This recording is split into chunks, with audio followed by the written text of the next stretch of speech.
As much as I'm happy to learn about why Fushi actually aged, my assumption was just because he watched someone like Gugu age, that he decided, you know what, that's what this body should do as well. So getting the answer that it's actually because he didn't transform for 4 years, meaning the form that he was in just continued on as it naturally should, that was interesting. But you didn't have to do me like that by the end of the episode with that cliff breaking off and Gugu seemingly falling to his death. Obviously, you know everyone eventually dies around Fushi. He's immortal. It's always a matter of when, not if. But that wasn't supposed to happen. I really had my guard down. I figured maybe next week, week after, maybe we'd build up to something a little more death flaggy. Nope, we did so in this episode. After having such an adorable, sweet interaction, Rin finally knowing the truth about what Gugu did, her understanding that this horrible memory in the past is actually something very sweet and optimistic, and they do me like that. I'm like, holy shit to your eternity. This isn't cool. This is pure torture. And honestly, not sure if I'm the only one feeling this. Am I the only one who thinks that when watching, especially an episode like this, that it almost felt like a double-length episode? I mean, from the brother returning, the birthday party, the end of the episode, I mean, just even Booze Man, like, there were so many points to the episode that felt like they had 5 minutes, and many of them only had a couple of minutes, but they were so impactful with the writing and directing, you couldn't even convince me otherwise unless I specifically looked at the timestamp that it wasn't a very quick scene. It felt like everyone had a very lengthy time on screen when really it was dominated by the central trio here. It was incredible, and I especially loved the brother returning. I really thought when I watched the PV with the brother returning, it was going to be very, very negative, and I'm really happy to see that seemingly the brother has actually improved his life. He seemingly is making amends. He's actually legit. He has a legit business, and it's natural that he would want to bring Gugu back with him, but I like how Gugu shut him down because at this point for 4 years, he's had an entirely new life. But I appreciate the genuine response from the brother. I thought for sure the reason he looked well off, I thought when he was talking about his business, he sold the ring, which, truthfully, had he done so, I wouldn't be mad. I would just say, well, that's naturally a response. To be honest, I was going to be more impressed that he sold the ring and didn't spend it on drugs and booze, but instead used it to improve his life. But I admired him a lot more, the fact that he never sold that ring. That he was given literally wealth in the palm of his hand. He could have been easily good for the rest of his life, but instead he worked his ass off to improve so that Gugu wouldn't walk away from him ever again. Do I think if Gugu survives that maybe they might have some brother dynamics again? I think it's possible. I mean, it's really a matter of like rebuilding and rekindling what was once lost. It could never go back to the way it was for sure, and there'd probably always be like a sense of distrust. But I did sense a genuine response from the brother saying that, should you ever need me, I would be there.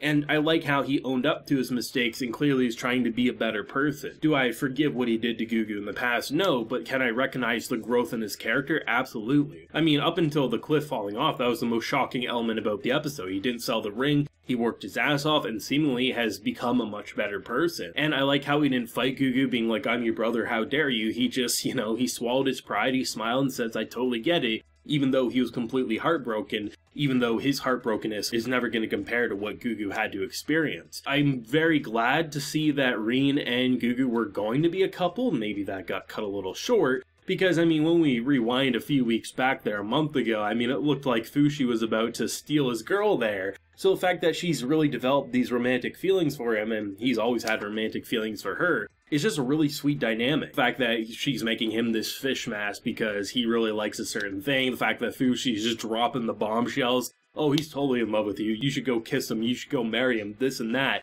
Absolute wingman. And the fact that the brother is pretty much the reason this all started the spiral, it's really interesting because, I mean, if you would have told me weeks back that the brother would be one of the biggest push for Rin to start admitting her feelings towards Gugu, I would have called you crazy. But the fact that the ring was given back because he didn't want it, he never needed it, he understood at that moment that he needed to be a better person. The fact that she realized that the ring that she gave to a boy in the market just so happened to be Gugu, I was like, okay, here we come. She's gonna realize that, he might also have been the one who saved her. But of course, it's natural that she wouldn't put two and two together until closer to the end of the episode. Honestly, like with Gugu, I thought it would be totally acceptable for him to deliver that flower. I thought that would be the point that she realized what was actually happening. completely glossed over that it's such a horrifying situation for her. You know, she spent how many years of her life thinking that someone tried to kill her, so now she associates that flower with a horrible memory. And the fact that everyone was attacking him, he was feeling like shit, he wanted to leave.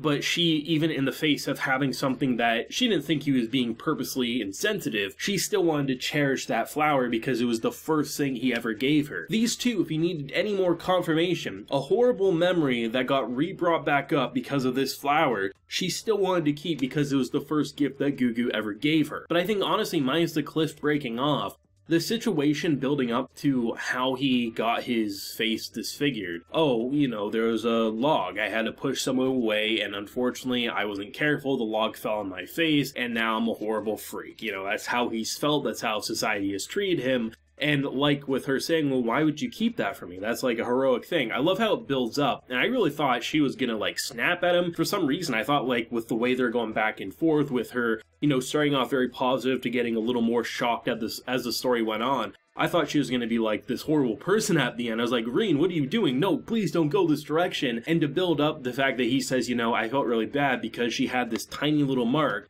But to her, it was this giant scar. And at that point, you realize everything's clicking. I'm like, okay, this is the perfect opportunity. Build up for a kiss, build up to an I love you, do something. And they seemingly were good. This horrible memory for her was completely pushed away. Everything was going to be a-okay. No forced marriage, no this or that, and the goddamn creatures attack again. And I'm not sure if the cliff broke because of the creatures or if that was just a coincidental thing. Either way, Fushi not only has to deal with maybe his brother being dead, but also has to fight the creatures now that the Maker is back saying, you kind of messed up, and I kind of have to agree with him. Given the fact that the Maker isn't a human, he doesn't understand what is the joy of living a human life. I completely agree that Fushi deserves to be able to be normal should he want to pursue it, but the fact that there is this like apocalyptic end of the world plotline, if he's not transforming, if he's not gaining new skills and abilities, it is going to come back to bite him in the ass.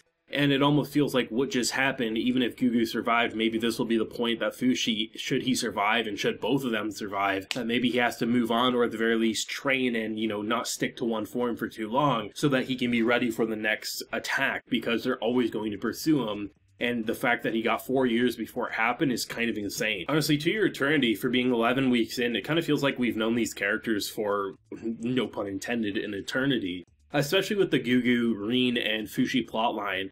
I kind of wish it could last forever, but I feel like maybe at most it might only last a few more episodes before either a character is dead, multiple characters dead, or Fushi decides to leave to protect them. Because it does feel like the longer he sticks around certain people, the more in danger they become.